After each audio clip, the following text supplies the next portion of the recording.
सर्व मंगल मांगल्ये शिवे सर्वार्थ साधिके शरण्ये त्र्यंबके गौरी नारायणी नमस्तुते। सर्वांचं स्वामीमय लाईफ शीतल या चॅनलवरती मी शीतल अगदी मनापासून स्वागत करते। तर वारंवार विचारला जाणारा प्रश्न, पुन्हा पुन्हा तेच प्रश्न, आज त्याच प्रश्नांचा उपाय आणि सेवा मी घेऊन आलेली आहे तुमच्यासाठी। तर या सगळ्या सेवा आहेत त्या स्वतःच्या अनुभवातल्या आहेत। काही ताईंना चांगले अनुभव आले म्हणून मी तुम्हाला सांगते, कारण प्रत्येकाचाच वेळ हा खूप किमती आहे। काहीतरी सेवा सांगायची, तुमचा वेळ वाया घालवायचा किंवा तुम्ही खूप सेवा करू सो तुम्हाला त्याचा फरक पडणार नाही, अशी कोणतीही सेवा मी तुम्हाला सांगत नाही। कमी सेवा असतात आपल्या चॅनलवरती, पण त्या सेवा प्रभावी असतात, स्वतः केलेले असतात आणि त्याच्यातून बऱ्याच ताईंना, बऱ्याच सेवेकऱ्यांना अनुभव सुद्धा आलेले असतात। तर अशीच एक छानशी सेवा आहे। अडकलेले पैसे, उसने कोणी घेतलेले पैसे, कुठेही तुमची पैसेची फसवणूक झालेली असते ते परत मिळण्यासाठी, तसंच तुमचे एवढे सगळे कामं असतात, ते कामं करताना नेहमी अडथळे येतात, मार्गामध्ये नेहमी काही ना काहीतरी व्यत्यय येतो, कोणतंही काम तुमचं पूर्णत्वास जात नाही किंवा कोणतंही काम यशस्वी होत नाही किंवा तोंडाजवळ येणारा घास नेहमी खाली पडतो, म्हणजे ते कामच होत नाहीये। असं कोणाकोणासोबत होतंय त्यांनी नक्की कमेंट करा आणि जो उपाय सांगणार आहे तो उपाय नक्की करा। आणि तो उपाय तुम्हाला सांगायच्या अगोदर तुम्ही सुद्धा चॅनेलला लाईक, शेअर आणि सबस्क्राईब करा। सबस्क्राईब केल्याशिवाय तुम्ही आमचे कोणतेही व्हिडिओ बघू शकणार नाही, त्यामुळे व्हिडिओ बघत असाल तर पटकन सबस्क्राईब करा, बेल आयकॉनला क्लिक करा, जेणेकरून सर्वात अगोदर येणाऱ्या व्हिडिओचं नोटिफिकेशन सर्वात अगोदर तुम्हाला मिळेल। तर बघा, प्रत्येकाच्याच आयुष्यामध्ये असे प्रसंग असतात की नातेवाईक असतील, आता बऱ्याचशाच ताई म्हणतात की फ्लॅट घ्यायला गेल्यावरती बिल्डरनी फसवलं, पैसे घेतले ताई परतच दिले नाही, 4 लाख, 5 लाख, 10,000, 20,000, 5,000, अगदी सर्वसामान्यांसाठी 1,000 सुद्धा खूप मोठी गोष्ट असते। माणसं घेतात खूप रडून, इमोशनल होऊन, दुःख व्यक्त करून पैसे, पण देताना पैसे कोणी परत देत नाही। आता तुम्ही परवाच बघितला की रोहिणीताईंचा अनुभव, त्यांनी बरकत किटची सेवा मी जशी सांगितली तशी केली, लक्ष्मीचा मंत्र त्यांनी म्हटला, त्या पैशासाठी नाही केली त्यांनी सेवा, पण अशी त्यांनी सेवा चांगली आहे किंवा काहीतरी चांगलं फळ मिळेल, माझं पार्लर चालेल म्हणून त्यांनी ती सेवा केली। 4 वर्ष झाले त्यांचे पैसे एका व्यक्तीकडे अडकले होते ना, अचानक एका महिन्याच्या सेवेनंतर त्यांना अचानक त्यांनी पैसे स्वतःहून आणून दिले, त्यांनी कधीही मागितले नाही। म्हणजे कसं असतं, एखादी सेवा जर तुम्ही सातत्याने करत असाल तर त्या सेवेचं फळ तुम्हाला नक्की मिळतं। तसंच बघा, तुमचे जर पैसे अडकलेत, ते मिळतच नाहीयेत किंवा ते पैसे वारंवार फोन केला तरी समोरचा व्यक्ती फोन स्विच ऑफ करतो किंवा तुमचं कोणत्याही गोष्टीला आन्सर देत नाही, कधीच तुम्ही पैसे मागितले देतोही म्हणत नाही, म्हणजे तुमचे पैसे मिळत नाही, वर्षानुवर्ष पैसे अडकलेत, पण ही सेवा, हा उपाय केला, तुमचे पैसे स्वतःहून ती व्यक्ती तुम्हाला आणून देईल। तर करायचं काय आहे, हा उपाय फक्त शनिवारी करायचे तुम्हाला। तर शनिवारी काय करायचे तुम्हाला, भगवान श्रीहरी म्हणजे विष्णूंच्या मंदिरामध्ये तुम्हाला जायचं आहे आणि तुम्हाला गुंज भगवान विष्णूंना व्हायचं आहे। आता गुंज आपल्याकडे मिळतात बरं का, ओरिजिनल गुंज आहेत। तर हे गुंज जे आहेत ते तुम्ही तुमचा जसा प्रॉब्लेम, जसे पैसे जेवढ्या क्वांटिटीमध्ये अडकले, जसं की तुमचे 10,000 अडकले असतील तर 21 गुंजा व्हा, 5,000 राहिले असतील तर 7 व्हा, किंवा खूपच मोठी अमाऊंट असेल तर 108 गुंज व्हायचे आणि 108 वेळा ओम श्री विष्णवे नमः, ओम श्री विष्णवे नमः, ओम श्री हरी नमः, हा कोणताही मंत्राचा पाठ नामजप करता करता तुम्हाला हे गुंज जे आहे ते एक व्हायचं आहे। आता विष्णूचं जर तुमच्या इथे मंदिरच नसेल तर तुम्ही पिंपळाच्या झाडाला सुद्धा ह्याची सेवा केली तरी चालते, त्याच्यामध्ये सुद्धा भगवान विष्णूंचा, श्रीहरींचा वास असतो। तसंच बघा, ह्या 108 गुंजा 11, 21, 51 ह्या क्वांटिटीमध्ये व्हायच्या आहेत। 1, 2, 3 ही तुम्हाला संख्या चालणार नाही, 7, 11, 51 आणि 108 ह्या क्वांटिटीमध्ये ह्या गुंजा तुम्हाला व्हायच्या आहेत। ह्या गुंजा आपल्याकडे मिळतात, तुम्ही ऑर्डर करू शकता स्वामी मूर्ती आर्ट मधून। व्हॉट्सअप नंबरला मेसेज करा, जसं तुम्ही 108 मागवा, 11 मागवा, 21 मागवा, तुम्ही अजून काही सामान घेतले त्यासोबत मागू शकता। ह्या गुंजा बघा, एक गुंज भगवान श्रीहरींच्या पायाच्या, बऱ्याच ताई म्हणतील की मंदिरात जाण्याची परमिशन नसते ताई, कारण पुजारी काही घेत नाही, तर अशा वेळी अगदी तुम्ही श्रीहरींचा हातामध्ये घ्या, त्या गाभाऱ्यामध्ये बसा, 108 वेळा ओम श्री विष्णवे नमः, ओम श्री विष्णवे नमः, ओम श्री विष्णवे नमः असं त्या गुंजावरती म्हणा।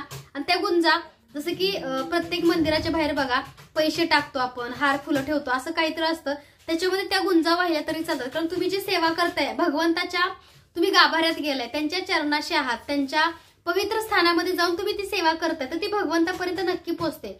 त्यामुळे असा विचार करू नका तिथं काही घेत नाही म्हणून आपण अर्पण करायचं नाही, कारण ते भगवान श्रीहरींनी बघितलेलं असतं की हा माझा भक्त आहे, काहीतरी संकटानिमित्त तो माझ्या चरणाशी आलाय आणि माझ्या भक्ताला काहीतरी हवंय, हे भगवंताला नक्की माहित असतं। तर अशा तुम्ही ह्याच्यामध्ये तुम्हाला भगवान विष्णूंचा मंत्र म्हणायचा आहे. 108 वेळा म्हणा, 11 वेळा म्हणा, 21 वेळा म्हणा. जशी तुम्हाला, मला तर एकच वाटतं की 108 वेळा कोणताही मंत्र म्हटल्याने ते काम लवकर सिद्धीस येतं, कार्य ते लवकर घडतं, त्याची फलश्रुती तुम्हाला लवकर मिळते. श्री विष्णवे नमः, श्री विष्णवे नमः, श्री हरी नमः असं म्हणायचं. आणि ज्या तुम्ही गुंजा घेणार त्या गुंजाला तुम्हाला हे गुलाबाचं अत्तर लावायचे. आता तुम्ही गुंजाला अत्तर लावायचंय, त्याच्यानंतरच तुम्हाला त्या अर्पण करायचे किंवा ठेवायचे. आता हे अत्तर सगळ्या गुंजाला लावायचं, तसंच आपल्या स्वतःच्या हाताला सुद्धा अगोदर लावून घ्यायचं ह्या गुंजाचा मंत्र करताना. तर तुम्ही गुलाबाचं आणि केवड्याचं दोन्ही अत्तर लावू शकता. केवडा भगवान विष्णूला प्रिय आहे त्यामुळे केवडा लावा. माता लक्ष्मीला गुलाब प्रिय आहे त्यामुळं गुलाब सुद्धा लावा. आणि तसंच ही बॉटल तुम्हाला घरी घेऊन जायची नाहीये बरं का. ही जी तुम्ही बॉटलचं तुम्ही अत्तर लावणार ते अत्तर तुम्हाला पुजाऱ्याजवळ किंवा भगवान श्रीहरीच्या चरणाशी ठेवायचंय. किंवा पिंपळाच्या झाडाला जर तुम्ही गुंजांची सेवा वाहत असाल, उपाय करत असाल, तरी पिंपळ देवताच्या झाडाखालीच ठेवायची. ती कोणी नेऊ दे, कारण दान केलेलं सुद्धा चांगलं असतं. आणि कसं ही आध्यात्मिक गोष्ट आहे, कोणी ना कोणी देवाला वापरणार आणि तुम्हाला त्याचं चांगलं फळ, चांगले रिझल्ट नक्की मिळणार. तेव्हा आपण जे वाहतो तेव्हा हा विचार नाही करायचा की हे देवापर्यंत पोहोचतं का, हे मी वाहतो हे देवाला मिळेल का, हे कोणीतरी घेऊन जाईल, असं नसतं. जे तुम्ही वाहिले हे तुमच्याच भाग्याची, तुमच्याच नशिबाची सेवा असते, हे तुम्ही डोक्यात फिट करा. कारण असा विचार नका करू की हे वाहिल्यावरती कोणीतरी घेऊन जाईल. घेऊनच जायला पाहिजे, कारण तो जेव्हा त्याच्या देवाला लावेल ना तेव्हा त्याची फलश्रुती, त्याचं पुण्य हे आपल्याला नेहमी मिळत असतं. त्यामुळं तुम्हाला बघा, न चुकता हे श्रीहरी किंवा पिंपळाच्या झाडाला सेवा करत तर गुलाबाचं आणि केवड्याचं आणि मोगऱ्याचं तुम्ही कोणतंही एक अत्तर ठेवा, असं काही नाही. गुलाब ठेवा, केवडा ठेवा किंवा मोगरा ठेवा, पण शक्यतो केवडा आणि गुलाब हे दोन्ही अत्तर ठेवा. कारण माता लक्ष्मीला गुलाब प्रिय आणि भगवान विष्णूंना केवडा. तर हे अत्तर तुम्ही घेतलं, गुंजा आता तुम्ही वाहिल्या, त्याच्यानंतर बघा तुम्हाला त्या झाडाखाली दिवा लावायचा आहे. कोणता? तर हा बघा, ही पंथी आहे आपल्याकडे मिळते. तर प्रत्येक वेळेस तुम्हाला सेवा सांगितली जाते, तुम्ही कुठेही जा, ज्योतिषाकडे जा, ब्राह्मणाकडे जा, कुठेही जा, तुमचे पैसे अडकलेले असतील किंवा घरी लक्ष्मी स्थिर होत नाही, व्यवसाय उद्योगामध्ये अजिबातच यश मिळत नाही, तर अशा वेळी प्रत्येक जण सांगतं तुम्हाला की तुम्ही एखादं मातीचं भांड घ्या, मातीचा दिवा घ्या, मातीची पंथी घ्या, त्याच्यामध्ये तुपाचा दिवा लावा. तर हा तुपाचा दिवा 2 ते 2.5 तास चालतो. ह्या तुपाच्या दिव्याला सुद्धा तुम्हाला गुलाब केवडा अत्तर लावायचा आहे. श्रीहरींची सेवा करताना हे बघा, असं गुलाब केवडा अत्तर तुम्हाला लावायचं आहे ह्या दिव्यावरती. आता मी गुलाब लावले आणि केवडा पण, दोन्ही म्हणजे कसं, जिथे जिथे विष्णू तिथे तिथे माता लक्ष्मी असते बरं का. त्यामुळे तुम्ही गुलाब केवडा दोन्ही अत्तर ह्या तुम्ही पंथीला लावले. आणि ही पंथी भगवान श्रीहरीच्या आणि माता लक्ष्मीच्या नाव घ्यायचंय की भगवान श्रीहरी, भगवान विष्णू, माता लक्ष्मी, जे काही माझे पैसे अडकलेले आहेत, ज्यांच्याकडे अडकलेले आहेत ते देत नाहीयेत, आमचं फ्लॅटचं काम अडकलंय, ते आम्हाला पोझिशन मिळत नाहीये, किंवा आम्हाला कोणीतरी फसवलंय, म्हणजे असे असंख्य प्रश्न असतील, त्या व्यक्तीचं नाव घ्यायचंय तुम्हाला. आणि ते नाव सुद्धा 11 वेळा घ्यायचंय. ज्या व्यक्तीने आपल्याला फसवलं, ज्यांनी पैसे दिलेच नाही, त्या व्यक्तीचं नाव 11 वेळा घ्यायचं. त्याच्यानंतर थोड्याशा अक्षता घ्यायच्या आणि हा दिवा पिंपळाच्या झाडाखाली किंवा भगवान श्रीहरींच्या मंदिरात तुम्हाला लावायचा आहे. तर तुम्ही बघा, एक दिवा लावू शकता, 7 लावू शकता, 11 लावू शकता किंवा 108, जसं तुम्हाला शक्य आहे तसं. पण मी एक सेवा सांगते तुम्हाला, तुम्ही अगदी 1 लावला तरी चालतो. तर बघा, आणि दिवा आपण एखाद्या मंदिरामध्ये जेव्हा लावतो ना आपल्या नावचा, तेव्हा आपली असंख्य पाप जळली जातात त्या दिव्याच्या ज्योतमुळे बरं का. असंख्य पाप नष्ट होतात, कारण दिवाचं दान हे सर्वात श्रेष्ठ दान मानलं जातं. आणि ते जर आपण एखाद्या मंदिरात किंवा एखाद्या गरीबाच्या घरात जरी, झोपडीत जरी तुम्ही दिव्याचा प्रकाश जरी लावला तरी सुद्धा खूप मोठी सेवा आहे बरं का. तर ही दिव्याची सेवा आहे, ती सुद्धा तुम्ही दान सुद्धा दिवे करू शकता. जसं की एखादा माणूस, आता बघा ऊसतोडीवाली जे लोक येतात दूरदूरून, त्यांच्या घरी लाईट नसते, ते दिवा लावतात. त्यांच्या घरामध्ये जर तुम्ही, त्यांच्या झोपडीत जर तुम्ही हा दिवा दिला, त्यांच्या झोपडीत जर या दिव्याचा प्रकाश जरी तुम्ही प्रज्वलित झाला, तर आपल्या आयुष्यातला अंधकार दूर होण्यासाठी मदत होते. त्यामुळे दिवा आणि दीपदान हे सुद्धा खूप मोठं दान आहे बरं का. त्यामुळे तुम्ही जर असं, आता बघा, मी सुद्धा हे दिवे दान करणार आहे, त्यावेळेस व्हिडिओ करेल. ज्या भागामध्ये लाईट नसते, जे लोक असे रस्त्यावरती राहतात, त्यांच्या झोपडीमध्ये आपण प्रकाश देण्याचं काम करायचं. हे दिवे दान करायचे, 2 करा, 4 करा, 5 करा. कारण ते लोक जेवताना तुमचा दिवा लावतील तेव्हा सतत त्या दिवाकडे बघतील आणि तुम्हाला आशीर्वाद देतील की अरे, एका व्यक्तीमुळे आमच्या या झोपडीमध्ये प्रकाश पडला, एका व्यक्तीमुळे आम्हाला आज अंधारात राहायची वेळ नाही आली, एका व्यक्तीमुळे आज आम्ही उजेडात जगतोय, ह्याचा सुद्धा आशीर्वाद तुम्हाला मिळेल. तसंच अनाथाश्रम, वृद्धाश्रम असेल, तिथं सुद्धा तुम्ही हे दीपदान करा. त्या अनाथाश्रममध्ये बघा, जी लोकांना मुलं सांभाळत नाही, ज्या लोकांना आई वडील नाहीत वृद्धाश्रम मध्ये, अनाथाश्रम, ते या दिव्याच्या ज्योतकडे बघून तुमच्यासाठी प्रार्थना करतात आणि तुमच्यासाठी ती खूप मोठी दुआ आणि आशीर्वाद असतो. त्यामुळे दीपदान हे खूप महत्वाचं आहे बरं का. त्यामुळे दिवे दान करा, तुपाचे दिवे दान करा, कारण तूप आणि हा मातीचा दिवा दान केल्याने आपल्या आयुष्यामधले असंख्य प्रॉब्लेम दूर होतात. हा खूप मोठा अनुभव आहे बरं का. आम्ही विकतोय म्हणून घ्या असं म्हणणार नाही बरं का, तुमची इच्छा, पण तुम्ही हा एक छोटासा अनुभव घ्या. कारण एक पंथी 20 रुपयाला आहे आणि 20 रुपयाचा तुम्हाला उपायामुळे जर तुमच्या आयुष्यामधला अंधकार दूर होणार असेल तर तुम्ही अशा 5-7 पंथ्या लावू शकता, तुम्ही त्या दान करू शकता. ज्याला ज्या ज्या गोष्टीची गरज आहे त्या गोष्टीची तुम्ही दान करायला हवं वेळोवेळी. कारण भगवंत नेहमी कर्माचा जीव, तुम्ही कुठल्याही गोष्टीसाठी कुठल्याही कुणाकडे गेला तरी काही फरक पडत नाही, कर्म शेवटी चांगलं पाहिजे. तुम्ही हे दान करून कर्म तुमचं चांगलं सुधारण्याचा प्रयत्न करताय, ही खूप मोठी सेवा आहे बरं का. त्याचप्रमाणे तुम्हाला पुढच्या व्हिडिओमध्ये सांगणार आहे की ज्यांचं लग्न जमत नाहीये, ज्यांना खूपच त्रास आहे, आर्थिक प्रॉब्लेम आहे, व्यवसायामध्ये खूप नुकसान झाले, त्यांना सुद्धा एक सेवा मी सांगणार आहे पुढच्या व्हिडिओमध्ये. ती सेवा असेल महालक्ष्मीची आणि ती प्रत्येकाने करा. तुमचा व्यवसाय आज तुम्ही 30,000 कमवताय पण तू लाखो रुपये तुम्ही कमवू शकता, अशी सेवा आहे, ती प्रत्येकाने करा आणि त्या सेवेचं फळ नक्की तुम्हाला मिळेल. पण सातत्य पाहिजे. तुम्ही विचाराल की हा दिवा तुपाचा, गुलाबाचा अत्तर आणि गुंजा एकाच शनिवारी व्हायचं का? नाही. तुम्ही संकल्पयुक्त किंवा तुम्ही ती सेवेचं मनामध्ये अनुष्ठान करा की तिथे बोला तुम्ही की मी 11 शनिवारी तुपाचा दिवा लावेल, 11 शनिवारी ह्या गुंजा तुम्हाला अर्पण करेल, 11, 21, 51, किंवा तुम्ही असं 51 शनिवार, म्हणजे जसं तुम्हाला जमेल, जसा प्रॉब्लेम असेल तसं तुम्ही करा. आता बऱ्याच ताई आहेत की त्यांचे 30-30 लाख रुपये कुठे कुठे अडकलेले आहेत. मग 30 लाख म्हणजे खूप मोठी अमाऊंट आहे. अशा वेळी तुम्ही प्रत्येक शनिवारी जोपर्यंत तुम्हाला तुमचे पैसे परत येत नाहीत तोपर्यंत तुम्हाला तो दिवा आणि त्या गुंजा व्हायच्या आहेत. कारण एवढी मोठी अमाऊंट आहे, तर ती सेवा सुद्धा तुम्ही प्रत्येक शनिवारी करायची. किंवा ज्या त्यांचा छोटा प्रॉब्लेम आहे त्यांनी 11 करा, 11 शनिवारी नसेल काही वाटत तर 21 शनिवारी करा, पण न चुकता ही सेवा करा. ह्या सेवेचा रिझल्ट तुम्हाला एक ना एक दिवस नक्की मिळेल. कारण कसं असतं, पण सेवा करताना मनामध्ये भाव आणि श्रद्धा आणि सकारात्मकता आणा की ही सेवा केल्याने मला माझे पैसे मिळणार आहेत, ही सेवा केल्याने मला माझे पैसे मिळाले.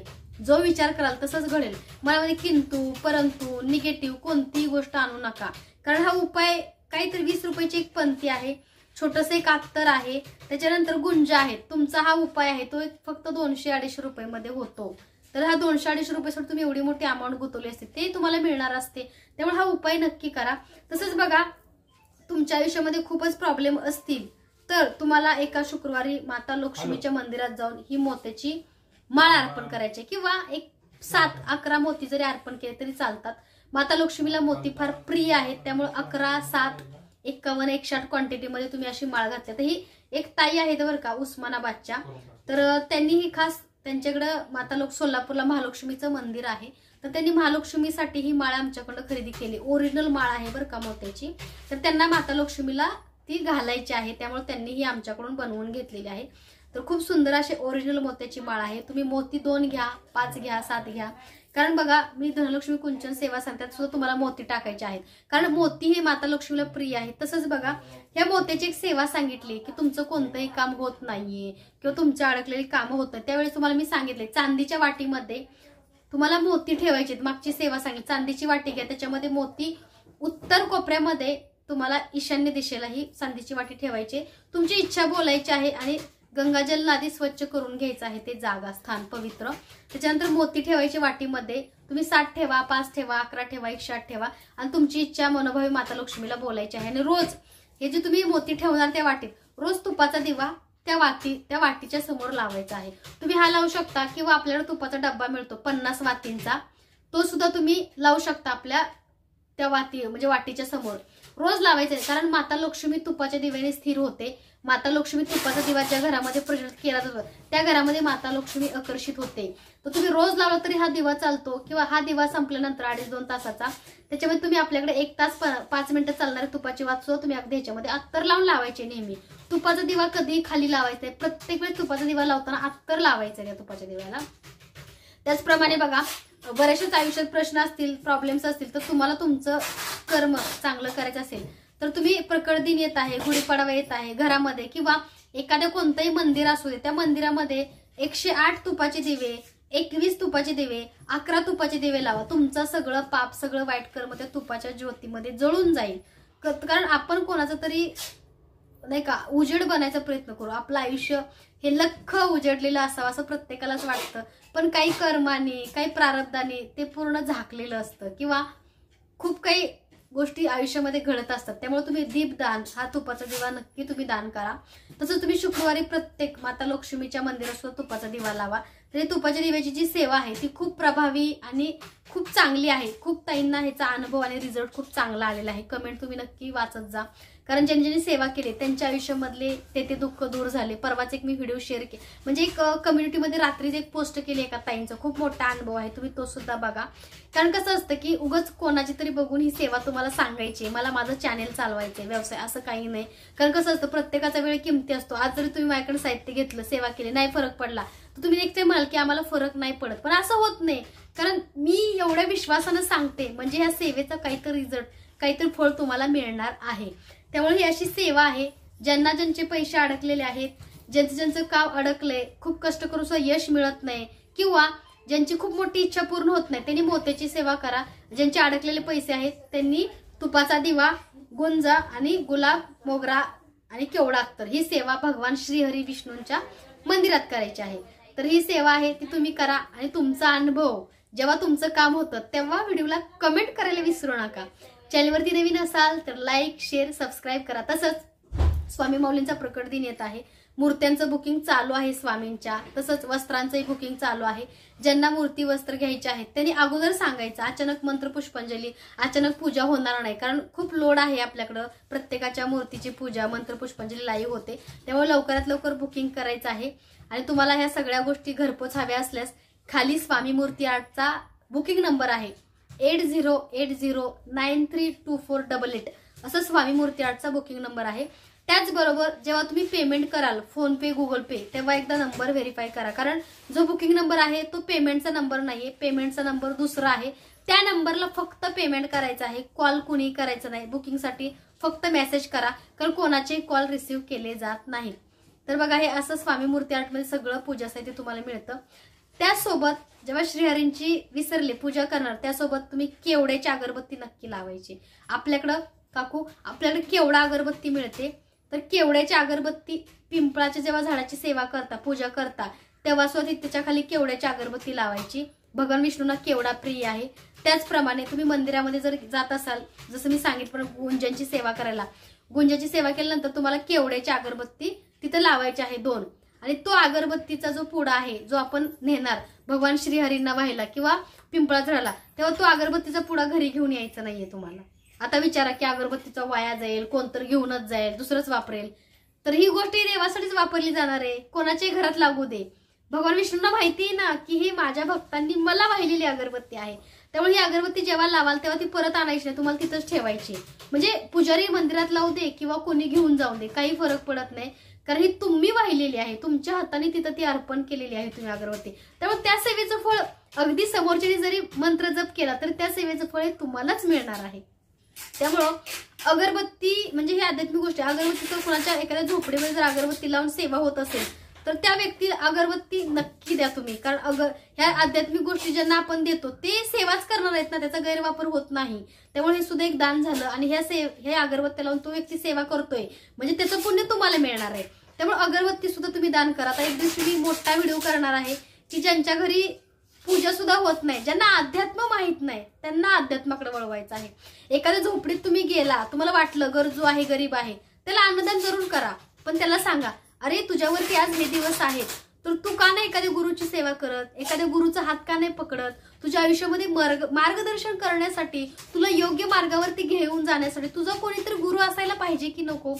मग तू एक काम कर, स्वामी माऊलींची सेवा कर, माता लक्ष्मीची सेवा कर, विष्णूंची, म्हणजे तुम्हाला जे भगवंताची त्यांनी सेवा करावीशी वाटते त्या भगवंताचं नाव त्याला जरूर सांगा. तो कधी ना कधी विचार करेल, अरे ह्या ताईंनी मला अगरबत्ती दिली, गंध दिला, फोटो दिला, तर मग मी सेवा करावी की नाही, हा तो नक्की विचार करेल. आणि जरी त्यांनी नाही केला तरी भगवंताला माहिती आहे की माझ्या भक्ताने प्रामाणिक प्रयत्न केला ह्याला सेवेत आणण्याचा किंवा ह्याचं गुरुपद मी घ्यावं, ह्यासाठी ह्या माझ्या सेवेकरच धडपड आहे, पण ह्याला गुरुच नकोय. शेवटी प्रत्येक कर्माचा हिशोब हा भगवंताजवळ असतो. त्याचा सीसीटीव्ही कॅमेरा 24 तास आपल्यावरती आहे. त्यामुळे जे कर्म कराल ते चांगलं करा आणि चांगल्या कर्माचं फळ हे नेहमीच चांगलं मिळतं. तर आजचा व्हिडिओ कसा वाटला कमेंटमध्ये नक्की सांगा. चॅनलवरती नवीन असाल लाईक शेअर सबस्क्राईब करायला विसरू नका. सर्वांना पुन्हा एकदा श्री स्वामी समर्थ.